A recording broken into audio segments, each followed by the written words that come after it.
Assalamualaikum warahmatullahi wabarakatuh. Apa kabar sahabat nasihat kehidupan? Kali ini saya akan kembali lagi menceritakan kisah misteri yang berjudul Misteri Gunung Salak.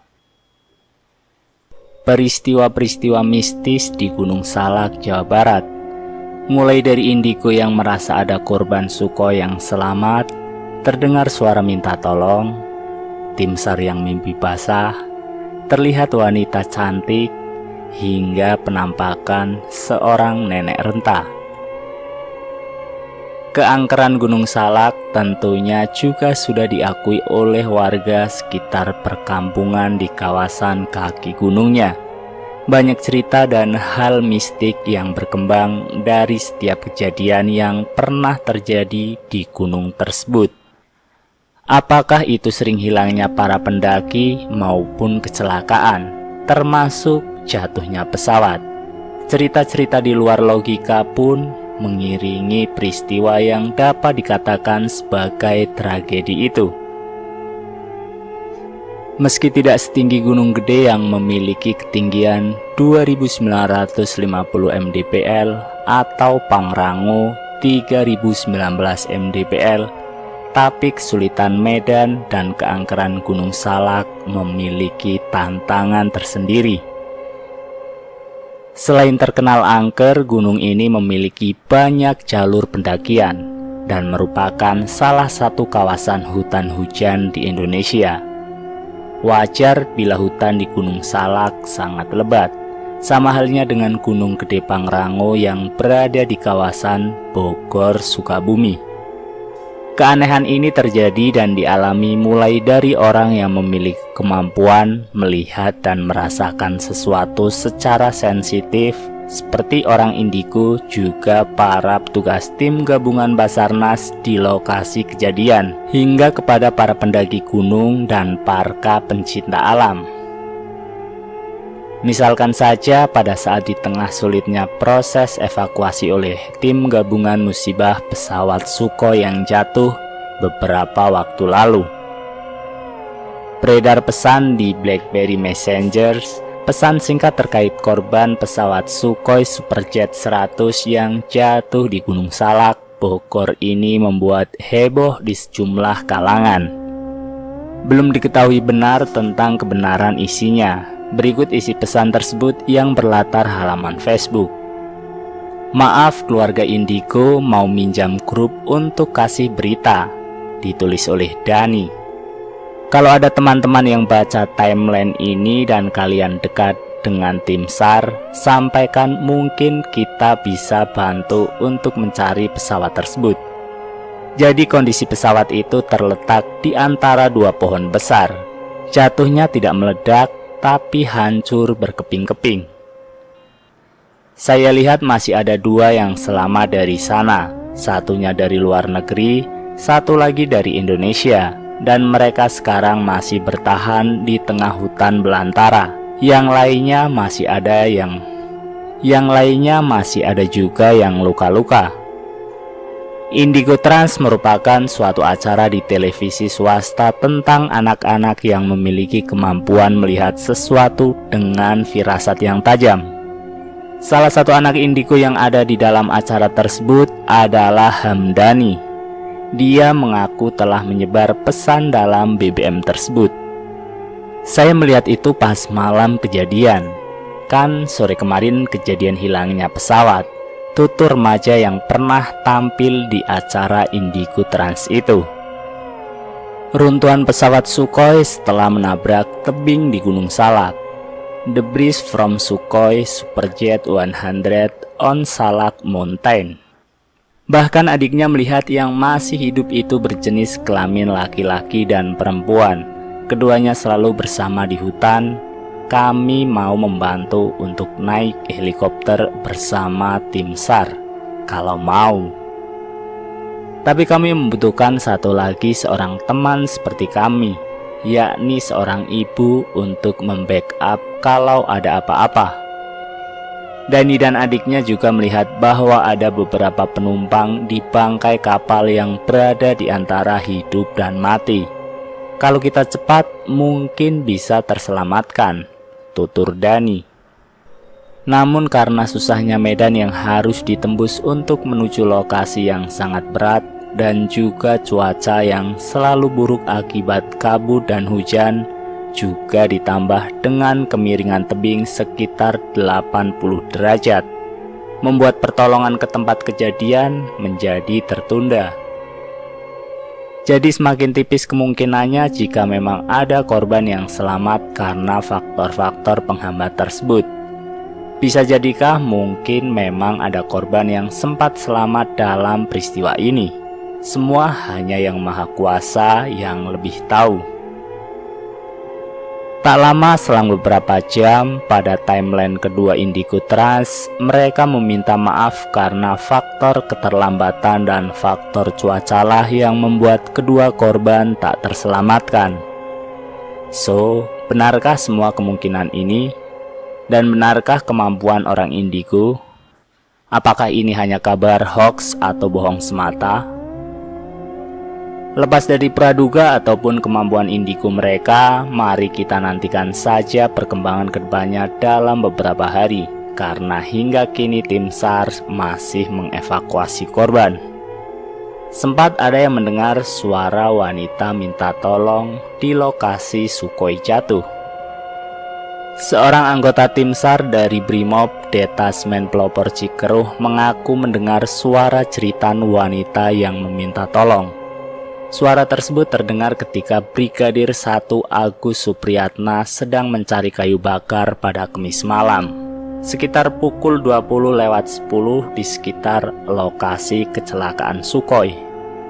Menurut Wakil Kepala Subdetasmen IA Pelopor Brimob Cikeruh, Inspektur 1 Ivan Taufik, ada juga anggotanya yang mendengar suara seorang perempuan minta tolong saat istirahat dan tidur di posko Puncak Salak 4. Ada 4 orang yang bermimpi bertemu perempuan.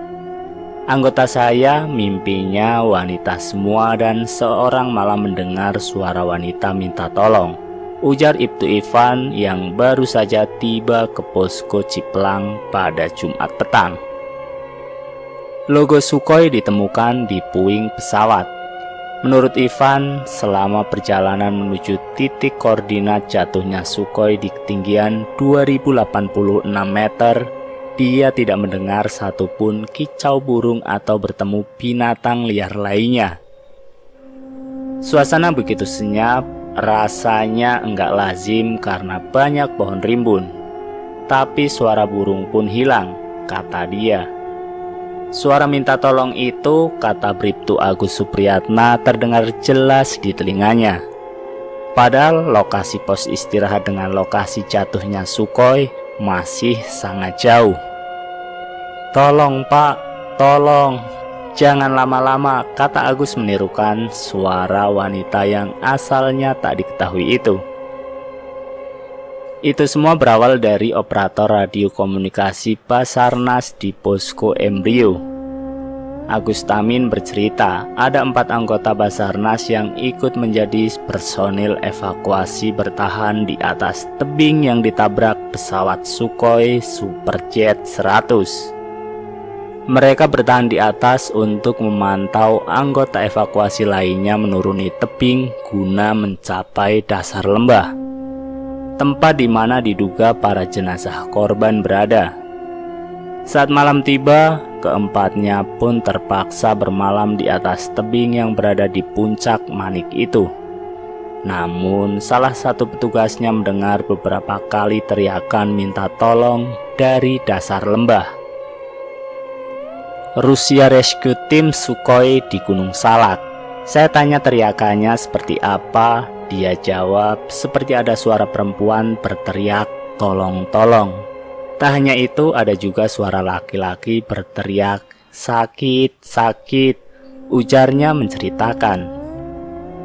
Mengetahui hal itu, Agus meminta agar anak buahnya berusaha konsentrasi dan tak menghiraukan suara-suara teriakan itu. Saya tidak tahu apakah itu halusinasinya dia atau beneran, karena 3 anak buah saya yang lain tidak mendengarnya, ucap Agus. Di pihak lain, Slamet yang berusia 43 tahun, warga perumahan Lido Permai, mengaku sempat berbicara tentang pesawat Sukhoi yang jatuh dengan seorang paranormal yang kebetulan tetangganya. Kata Slamet, paranormal tersebut mengatakan masih ada 4 korban pesawat Sukhoi yang hidup. Katanya begitu, ada 4 orang yang selamat. Petugas-petugas SAR bermimpi diacak kencan. Satu dari sekian cerita-cerita aneh adalah pengalaman para petugas evakuasi yang menelusuri jalur menuju lokasi jatuhnya pesawat komersil buatan Rusia tersebut. Mulai dari bayangan aneh, teriakan kesakitan, hingga mimpi bersenggama dengan perempuan cantik. Seorang yang tergabung dalam sebuah regu pada tim yang pertama kali diterjunkan ke Gunung Salak menceritakan pengalamannya saat berada pada ketinggian 1.700 kaki. Pos terakhir tak jauh dari titik koordinat pesawat jatuh. Ia dan sekitar 9 anggota regu lainnya bermimpi aneh saat sedang tertidur. Kami mimpi basah secara bersamaan, kata dia. Anehnya, lanjut dia, bermimpi seluruh anggota regu cukup identik. Awalnya mereka bermimpi disambut seorang wanita cantik pada sebuah rumah di puncak gunung tersebut. Perempuan itu menyuguhi kami air minum, tutur dia bercerita. Tak lama berselang, mereka langsung diminta untuk istirahat. Tetapi di dalam rumah ternyata ada banyak perempuan yang tak kalah cantiknya dengan yang menyambutnya tadi. Setelah itu, para perempuan itu mencumbu mereka selayaknya suami istri. Tim SAR Sukhoi di daerah Kawah Ratu, Kortesi antara cerita lain dialami petugas perbekalan angkutan TNI Angkatan Darat, Sersan II Purna Hadi. Pria ini memiliki pengalaman mistik saat menyuplai pasokan logistik bagi para tim evakuasi yang berangkat dari posko pusat evakuasi embrio penangkaran sapi Desa Ciplang, Kecamatan Cijeruk, Bogor. Selama berkali-kali naik turun itu, Purna Hadi pun tak jarang melihat sesuatu di jalur evakuasi. Sering saya melihat, misalnya melihat perempuan di pinggir jalur yang saya lewati sambil menangis, cerita dia.